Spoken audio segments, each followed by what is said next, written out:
విజయవాడ ఉత్సవం అని చెప్పని వాటి మీద హోటల్స్లో రివ్యూ పెట్టుకోవడం, వాటిల్లో డబ్బులు ఏ విధంగా సంపాదించాలని చెప్పడం, సినిమా యాక్టర్లు తీసుకొచ్చి డ్యాన్సులు చేద్దామని చెప్పడం, ఇవన్నీ కూడా రాష్ట్ర ప్రజలు చూస్తున్నారు సార్.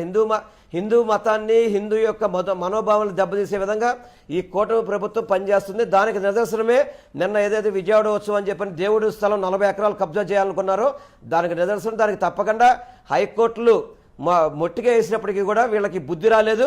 ఇంకా ప్రజలు బుద్ధి చెప్పాల్సిన అవసరం ఉంది. తప్పకుండా నేను చెప్పేది కేసీఆర్ చిన్ని కావచ్చు, కొల్లు రవీంద్ర కావచ్చు, తెలుగుదేశం ఎవరైతే తెలుగుదేశం పార్టీ నాయకులు ఉన్నారో దేవుడి స్థలాల జోలికి వెళ్ళబాకండి. గతంలో ఎన్నడూ లేని విధంగా మీరు చేస్తున్నారు. దేవుడి స్థలాల్ని పప్పు బెల్లల్లాగా పంచిపెడతానికి ప్రయత్నం చేస్తున్నారు.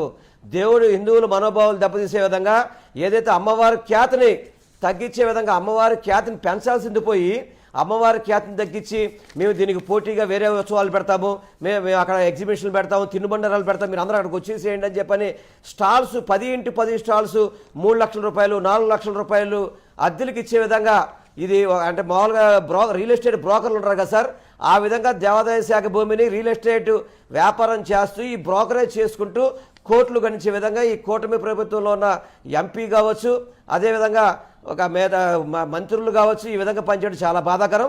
దీన్ని మేము పూర్తిగా ప్రజలతోనే అడ్డుకుంటాము. అమ్మవారికి హిందూ ధర్మాన్ని కాపాడడానికి తప్పకుండా మేమందరం కృషి చేస్తామని మీ ద్వారా మేము తెలియపరచుకుంటాం సార్.